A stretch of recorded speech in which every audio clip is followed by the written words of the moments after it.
There are three native breeds of horse to Ireland. One is the Kerry Bog pony, the second is the Connemara pony, and the third is the Irish Draught horse. And this is the story about the Irish Draught.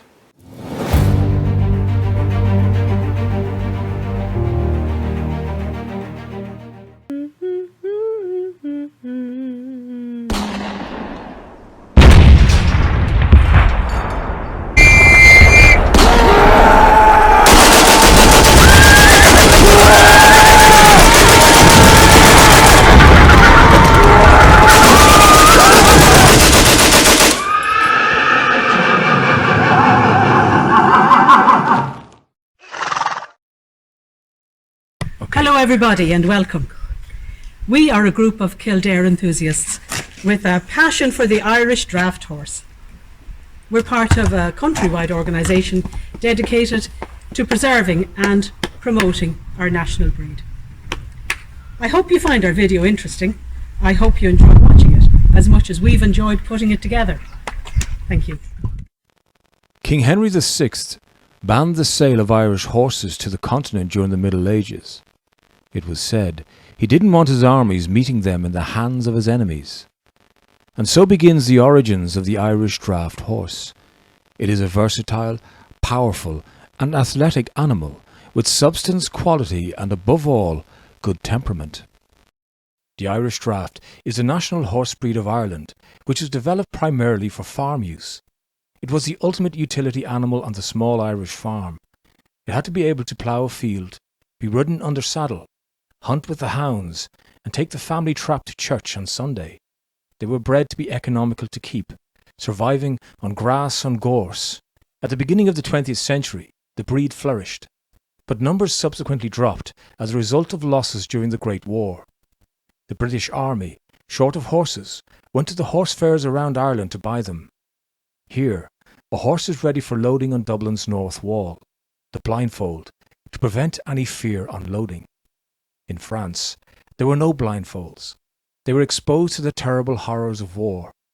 Many served in cavalry units, but most were used to tow field artillery and supply trains. The army, as an institution, cared little for them, but their individual handlers were different. British General Jack Seeley stated, "I hardly ever saw a man strike his horse in anger during all the 4 years of war. And again, I have seen a man risk his life, and indeed lose it, for the sake of his horse." It is thought that upwards of 70,000 Irish horses made up some of the 8 million horses and mules that were killed during the war. One of the first fitting tributes to the military horse was put on a plaque in a London church in 1926. It reads, "In grateful and reverent memory to the Empire's horses that fell in the Great War. Most obediently, and often most painfully, they died. Faithful unto death, not one of them is forgotten before God."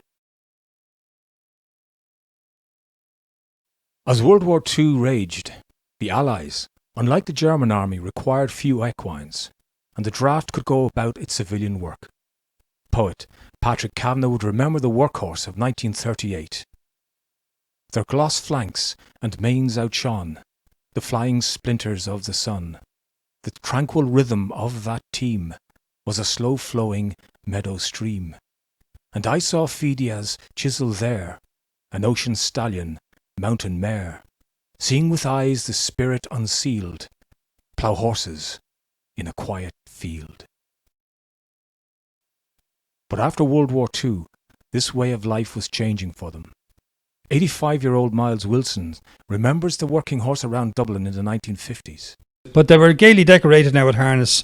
All the harness with CIE now and Richards and Guinness's horses. All their harness would be polished, had brass fittings on the thing, and they'd be gleaming. And there was sight to see now along on the roads, you know. Drivers would be very proud of them, and they'd stop to deliver something. They'd nearly go hungry before they would let the horse go hungry, you know. The widespread use of the tractor in the 1950s had a huge impact on farming. Ferguson estimated their Ferguson 20 tractor being upwards of 5 times more efficient than a horse. I remember the tractors coming in, yeah. The first tractor I saw around our place was John Kennedy of Spawell, you know, one of these baby Fords, and he had a mowing bar on it. He went around cutting meadows one year. The economic logic of the tractor was sudden and shocking for the farm horse. To be competitive, farmers bought tractors and sold off their horses. It was said it was a common sight at fairs to see these brood mares going for meat, to the distress of the men obliged to sell them. The market became swamped, and the only place left to sell them was to the continent for meat. And one fella leading them onto the boat. Going to Antwerp, Belgium. They were going for export for meat, but they went there and were slaughtered, and there was some terrible suffering amongst the horses, you know. Yeah, I was down the North Wall there one day, and two of them got loose, and they went nearly up into Collins Street. So they were terrified, petrified the horses were. They were probably young horses, young able horses, you know. And they're on cobblestones too, they slip all over the place. In Britain, between the years 1947 and 1948, 200,000 horses were sent for slaughter. 40% were under the age of 3. In Ireland, in 1945, there were 458,000 workhorses. By 1980, this had diminished to just 68,000. Some said it had to stop. Something had to be done. These wonderful horses had to be saved. And so people began to believe in the Irish Draught again, and there was a new beginning. Groups like the Irish Draught Horse Breeders Association became established. The Kildare Branch run events for Irish Draught horses like their annual Working Hunter Show, as a means of showcasing the breed, and it gives Irish Draught owners the chance to compete with their Irish Draught peers. But the name Irish Draught is somewhat misleading, in that it conjures up an image of a coarse, heavy draught horse.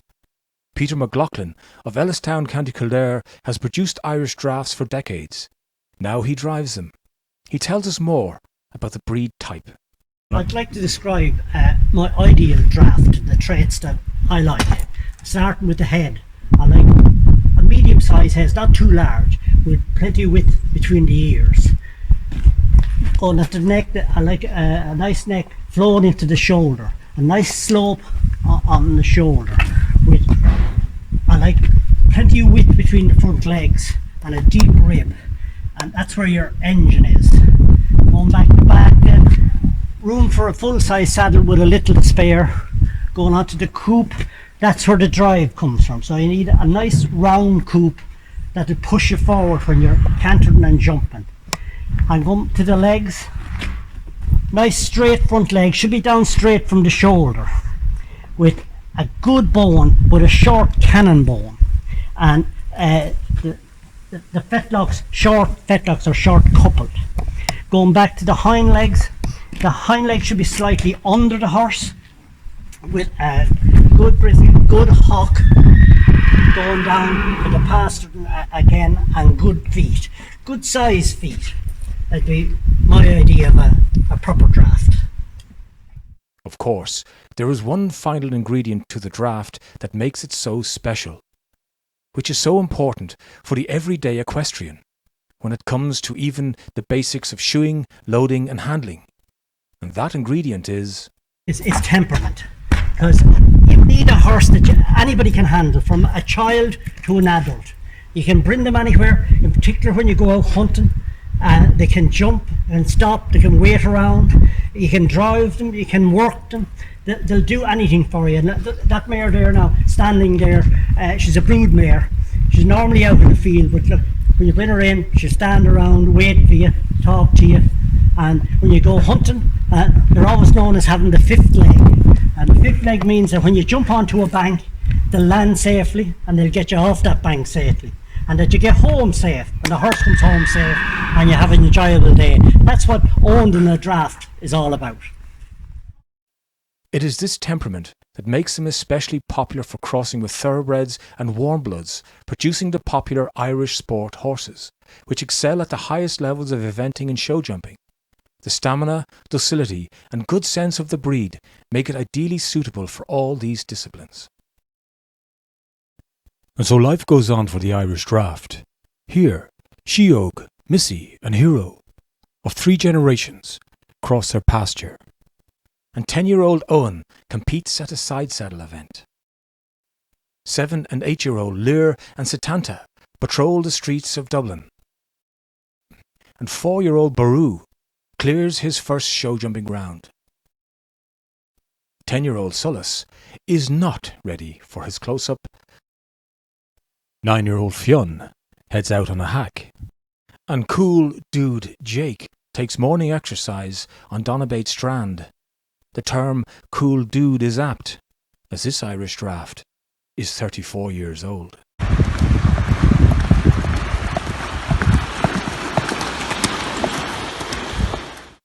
The Irish draft horse, indeed all horses, have been treated harshly by history, but the breed has proved its worth. Brave to hunt, fearless to fight, elegant to show, calm to police, bold in jump, daring to cross country, and of course, plenty of brawn to work. But it is thanks to the past generations who have stood by the Irish draft, striving to protect, to preserve, and to promote it, that it can now be passed on to a new generation.